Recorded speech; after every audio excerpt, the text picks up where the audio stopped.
سیدنا صدیق اکبر نے بھی یہی وصیت کی تھی کہ میرا جنازہ پڑھ کے پھر حضور کے سامنے لے جانا اور سلام عرض کرنا، اجازت مل جائے تو قدموں میں دفن کر دینا ورنہ جنت البقیع میں۔ تو حضرت علی المرتضیٰ اور حضرت انس روایت کرتے ہیں کہ ایسا ہی ہوا کہ ہم نے جنازہ اٹھایا، پڑھا اور پھر حضور کے مواجہ انور کے سامنے رکھ دیا۔ اے اللہ کے پیارے محبوب صلی اللہ علیہ وسلم، یہ ابو بکر ہیں، آپ سے اجازت طلب کرتے ہیں، آپ کی قربت میں دفن ہونے کا شوق ہے، ہمیں کیا حکم ہے؟ تو اس وقت حجرہ عائشہ تھا، یہ گنبد خضرا نہیں بنا ہوا تھا، صرف حجرہ تھا، اس کو تالا لگا تھا، چابی حضرت عائشہ کے پاس ہوا کرتی تھی رضی اللہ تعالی عنہ۔ تو پھر کیا ہوا کہ وہ تالا خود بخود کھلا، پھر کنڈی بھی خود بخود کھلی، اور پھر جو دروازہ تھا وہ خود بخود کھلا، اور اندر سے آواز آئی اوصل الحبیب الی الحبیب لان الحبیب الی الحبیب مشتاق، یار کو یار سے ملا دو، یار تو پہلے یار کا انتظار کر رہا ہے۔ السلام علیکم وعلیکم السلام۔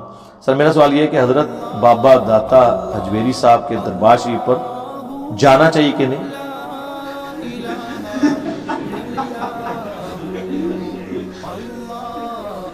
قبروں پہ جائیں، صحیح مسلم میں حدیث ہے کہ میں تمہیں قبروں پہ جانے سے منع کرتا تھا، کیوں؟ نئی قوم جالیے سے پھری تھی، اب میں تمہیں حکم دیتا ہوں قبروں پہ جاؤ تاکہ آخرت کی یاد آئے۔ قبروں پہ جانے کا مقصد کیا ہے؟ اپنی موت کو یاد کرنا۔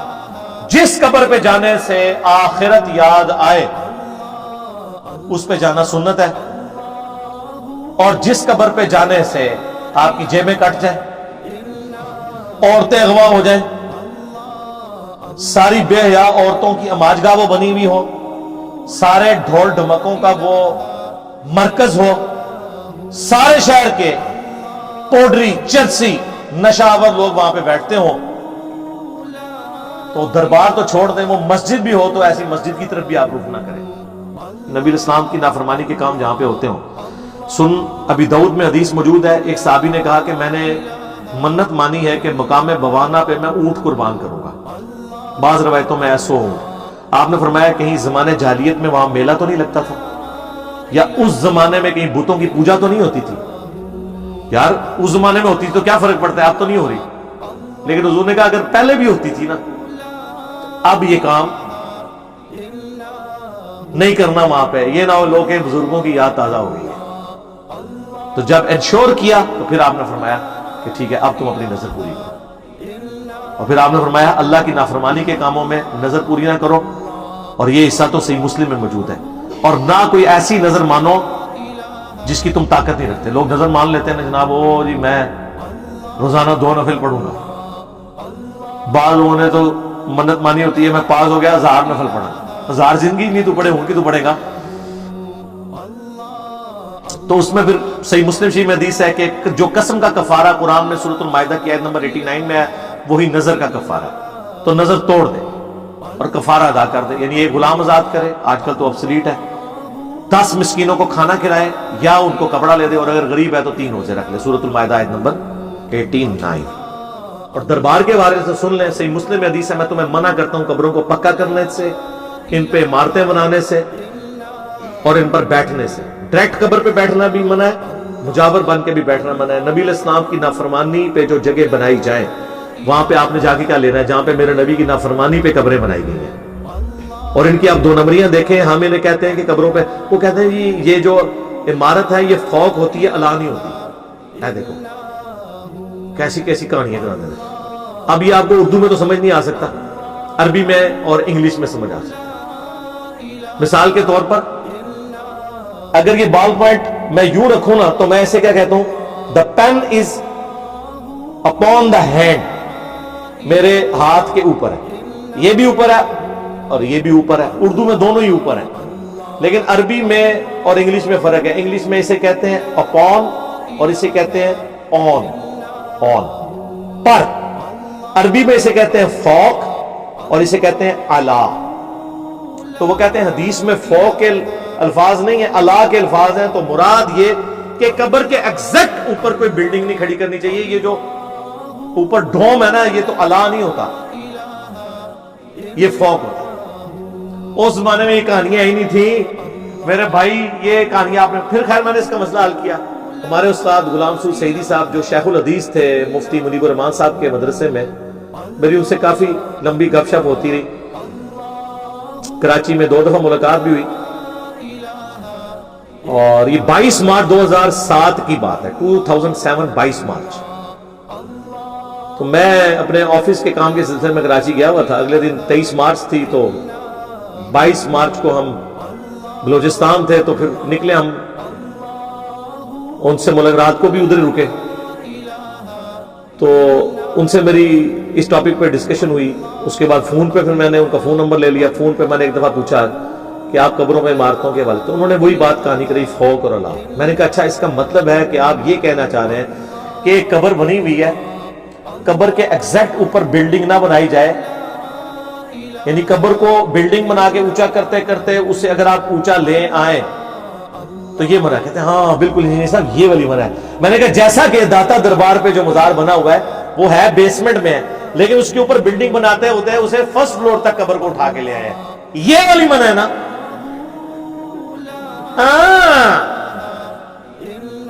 کہتے ہیں اس کو چھوڑ دے. منع تو پہلے کر چکے تھے، نہ صحیح کہا نہ غلط. ان کو تھا کہ یہ اوپر گنبد کی بات کرے گا تو میں کہانی کرا لوں گا، تو میں نے تو کہانی وہاں سے شروع کی تھی، کیونکہ بنو امیہ کی چالیں جہاں ختم ہوتی ہیں وہاں سے ہماری عقل سٹارٹ ہوتی ہے. تو بہرحال لاجواب ہو گئے. بعض لوگ گنبد خضرا کی پلی لیتے ہیں، ان کے لیے بھی میری ویڈیو میں ڈیٹیلز ریکارڈ ہے. گنبد خضرا پر سعودی مفتی کا فتویٰ، اس میں آپ دیکھیں میں نے بتایا اللہ کے بندو، گنبد خضرا کو نبی الاسلام نے بنوایا، صحابہ نے بنوایا، تابعین نے بنوایا؟ نہیں.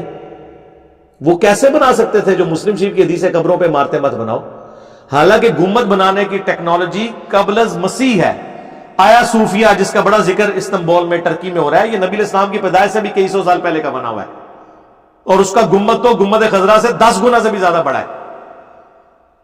پھر صحابہ کے دور میں عبد الملک بن مروان جب حاکم بنا بنو امیہ میں سے، صحابہ کرام زندہ تھے، ٹھیک ہے، آلموسٹ یہ آپ سمجھ لیں 70 ہجری سے 80 ہجری کے درمیان ڈوم آف دا راک، قبۃ الصخرہ، گولڈن ڈوم، جو یروشلم میں بیت المقدس کے پاس جس چٹان سے نبی الاسلام معراج پہ گئے تھے اس کے اوپر آنری طور پہ ایک بہت بڑا گنبد بنایا گیا ہے.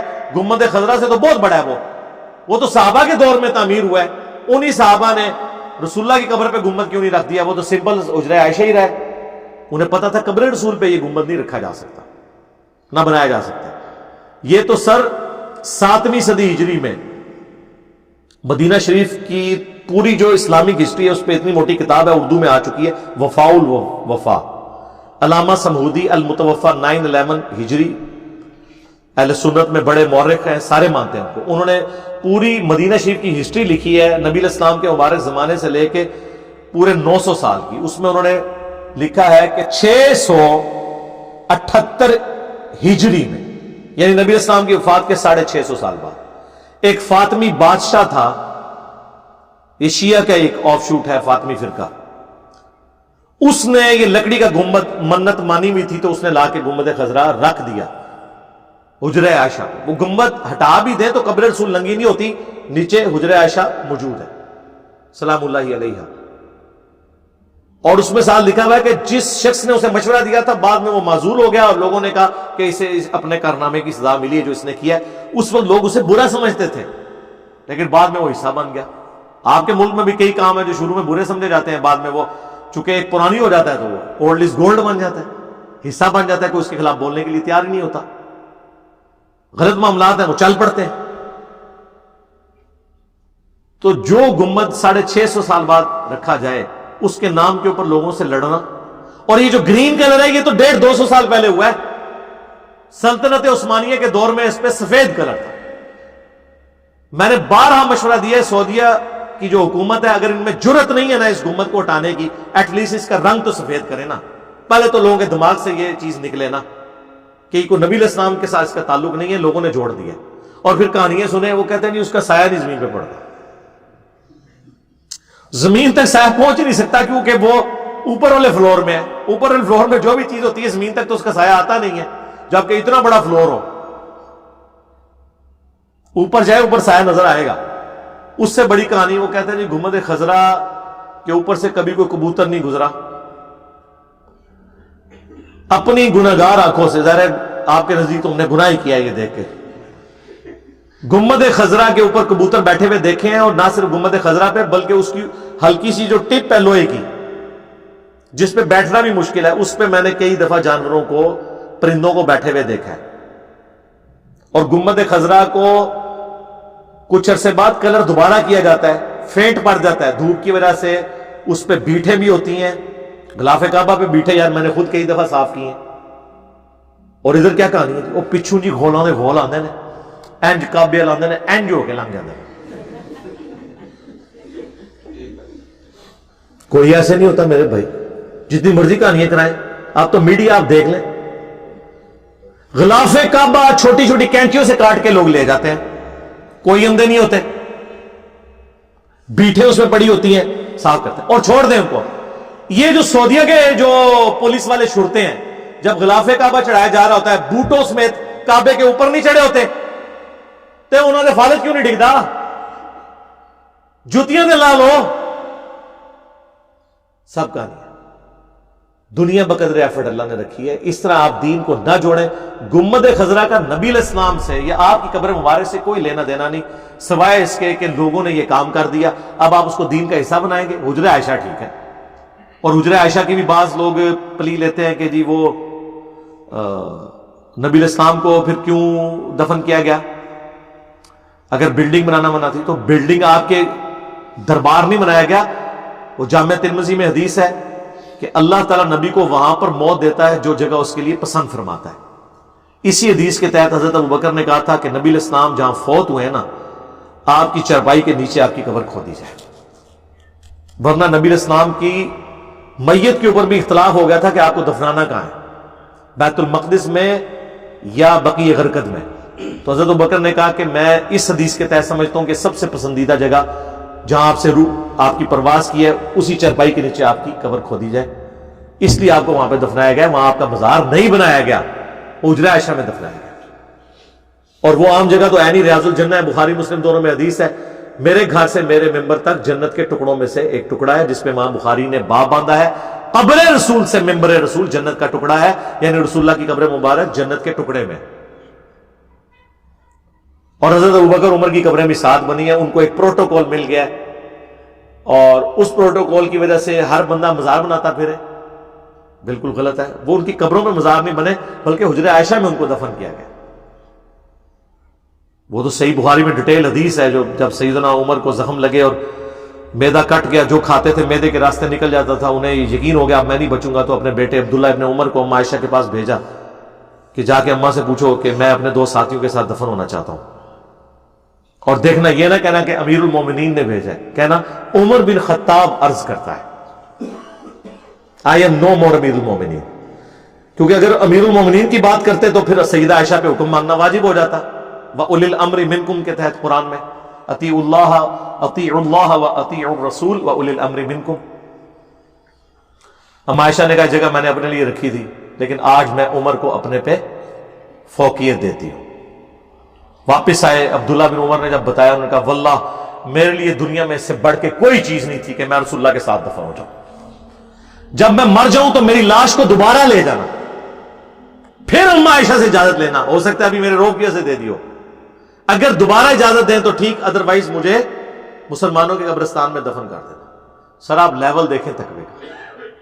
یہاں پہ کہانیاں بنائی ہوئی ہیں جناب. وہ جی حضرت ابوبکر نے مولا علی کو کہا کہ میری لاش کو روضہ رسول کے باہر رکھنا، خود بخود کنڈی کھل جائے گی. سیدنا صدیق اکبر نے بھی یہی وصیت کی تھی کہ میرا جنازہ پڑھ کے پھر حضور کے سامنے لے جانا اور سلام عرض کرنا. اجازت مل جائے تو قدموں میں دفن کر دینا، ورنہ جنت البقیع میں. تو حضرت علی المرتضیٰ اور حضرت انس روایت کرتے ہیں کہ ایسا ہی ہوا کہ ہم نے جنازہ اٹھایا، پڑھا اور پھر حضور کے مواجہ انور کے سامنے رکھ دیا. اے اللہ کے پیارے محبوب صلی اللہ علیہ وسلم، یہ ابو بکر ہیں، آپ سے اجازت طلب کرتے ہیں، آپ کی قربت میں دفن ہونے کا شوق ہے، ہمیں کیا حکم ہے؟ تو اس وقت حجرہ عائشہ تھا، یہ گنبد خضرا نہیں بنا ہوا تھا، صرف حجرہ تھا، اس کو تالا لگا تھا. چابی حضرت عائشہ کے پاس ہوا کرتی تھی رضی اللہ تعالی عنہ. تو پھر کیا ہوا کہ وہ تالا خود بخود کھلا، پھر کنڈی بھی خود بخود کھلی، اور پھر جو دروازہ تھا وہ خود بخود کھلا، اور اندر سے آواز آئی اوصل الحبیب الی الحبیب لان الحبیب الی الحبیب مشتاق.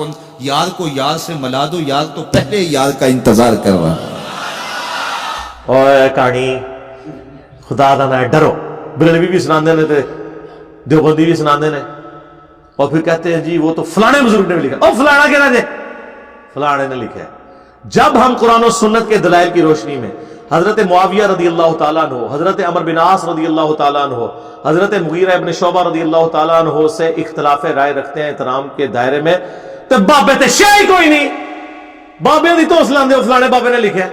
بابا کی چیز ہے, سانو دی گل دسو جس کی قبر مدینے میں, اس کی بات بتاؤ صلی اللہ علیہ وآلہ وسلم. کہانیاں بنائی ہوئی ہیں جی. تو اس کی میں نے پھقیدے سے دی تھی کہ سیدنا عمر کے لیے تو مسئلہ ہی آسان تھا, پریسیڈنٹ پہلے سیٹ تھا. وہ کہتے بیٹا میرے لیے بھی کنڈی کھلی تھی جس طرح ابو بکر کے لیے, میری لاش جا کے باہر رکھ دینا, خود بخود رسول اللہ کا کنڈی اندر سے کھول دیں گے. وہ تو ہم عائشہ سے اجازت لے رہے. کہانی پکڑی گئی نا, کہانیاں بنائی ہوئی ہیں, ہم عائشہ سے اجازت لی ہے. یہ تو نہیں ہے کہ کنڈی کھل گئی خود بخود. اس طرح میرے بھائی نہیں ہونا, نہ اس طرح کے معاملات ہیں.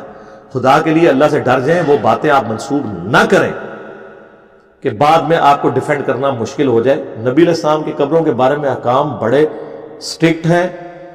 وہ تو سنن ابی داؤد میں حدیث ہے, میری قبر پہ میلہ مت لگانا, تم دنیا کے کسی حصے میں بھی درود پڑھو گے اللہ درود پہنچا دے گا. اللہم صلی علی محمد وعلی آل محمد. درود کے لیے بھی میلہ نہیں لگانا.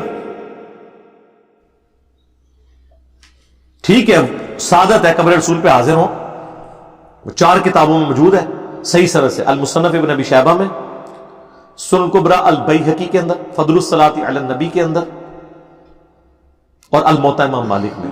عبداللہ ابن عمر جب بھی سفر پہ جاتے یا واپس آتے پہلے مسجد نبی میں 2 نفل پڑھتے, پھر روضہ شریف پہ حاضر ہو کے عرض کرتے السلام علیکہ یا رسول اللہ, السلام علیکہ یا ابا بکر, حضرت ابو بکر کی قبر پہ آ کے السلام علیکہ یا عمر یا ابتا, بعض جگہ یہ بھی ملتا ہے اے میرے باپ آپ پہ سلام.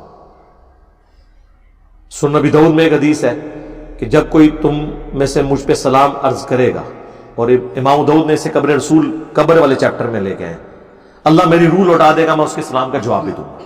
لیکن یہ قبر رسول کا پروٹوکول ہے, وہاں پہ حاضر ہو کے سلام جو عرض کرتا ہے, یہاں کے سلام اور اس سلام میں بڑا فرق ہے. نبی علیہ السلام خود جواب دیتے ہیں, لیکن نہ رسول اللہ ہماری آواز سنتے ہیں نہ ہم رسول اللہ کی آواز سنیں گے. یہ سب کچھ برزخی ہے, ورنہ روح کا لوٹنا بھی برزخی ہے. روح کا داخل ہونا جسم سے اور نکلنا یہ تو تکلیف دہ امر ہے, وہ لوٹنا برزخی ہے جس کی ہمیں تفصیلات پتہ ہے. اور شہید کی زندگی کا نہیں پتا. اللہ نے فرمایا وَلَٰكِن لَا تَشْعُرُونَ, تمہیں نہیں پتا کہ اس کی زندگی کیسی ہے. تو انبیاء کی زندگی تو عرفہ والا ہے, تو قبر رسول پہ حاضری. باقی سلام ہمارا یہاں سے بھی پہنچ رہا ہے. بخاری مسلم میں حدیث ہے, جب تم پڑھو گے السلام علیکہ ایھا النبی ورحمۃ اللہ وبرکاتہ, السلام علینا وعلی عباد اللہ الصالحین, تو زمین و آسمان میں ہر نیک بندے تک تمہارا سلام پہنچ جائے. اور نبی علیہ السلام کے لیے تو اسپیسیفکلی سنن نسائی میں حدیث ہے کہ زمین پہ کچھ فرشتے سیاحت کرتے ہیں, میرے امتیوں کا سلام میرے تک پہنچاتے رہتے ہیں. اللہم صلی وسلم علی سیدنا محمد وآلہ واصحابہ اجمعین الی یوم الدین. آمین.